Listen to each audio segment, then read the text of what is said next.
Being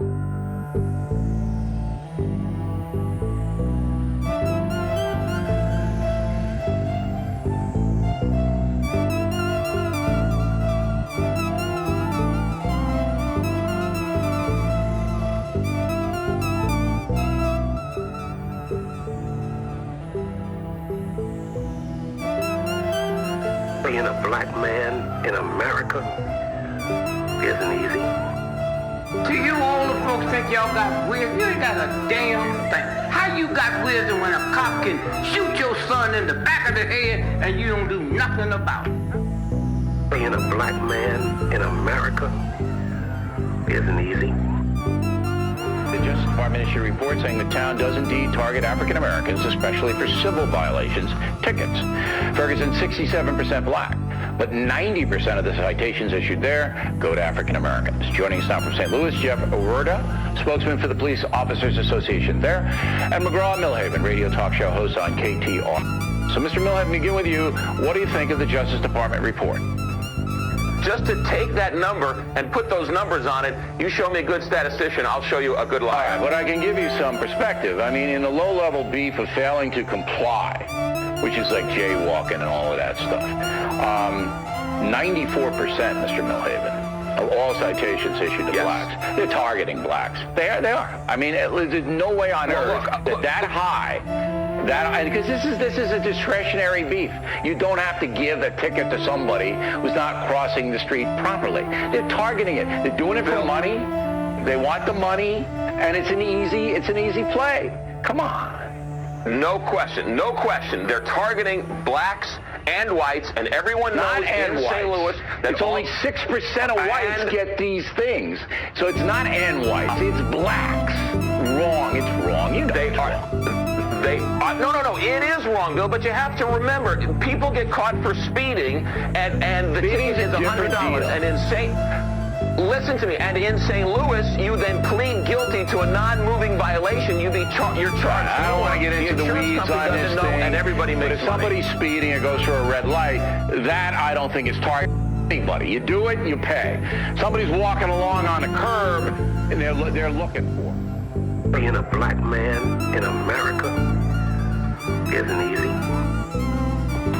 Quotas lead to arrests for no reason. Minorities have no one to call if they're wrongly arrested. The white person will call their local political committee man or person. They'll call the parents, perhaps, of a teenager, will call the local politician. Yo, what's going on here? My child was arrested just because he didn't have his license. Why don't you just tell him to go home and get his license? And things like, so the white person has more power.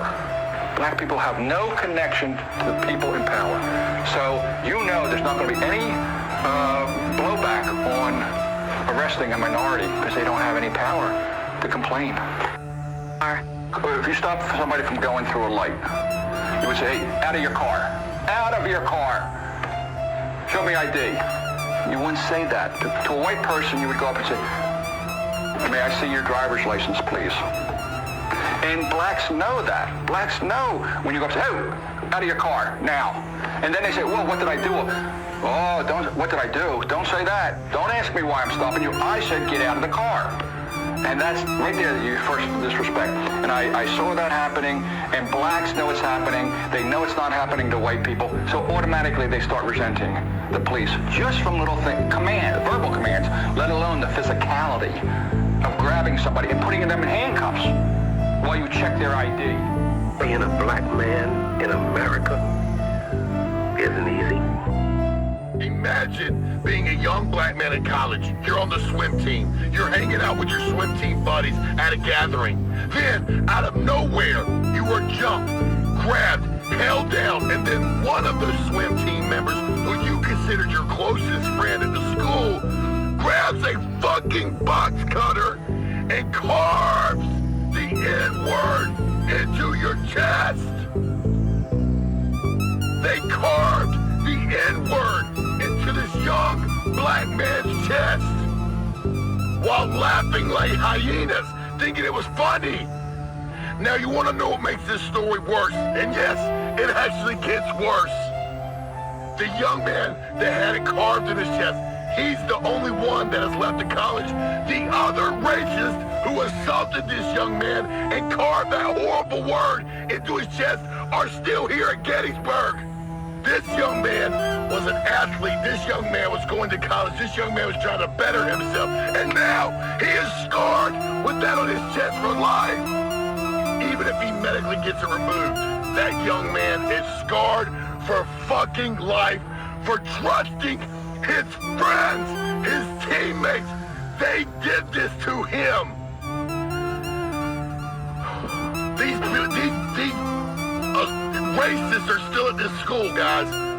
Let's get them out by the end of the day. Being a black man in America, being a black man in America, being a black man in America, being a black man in America, being a black man in America, being a black man in America.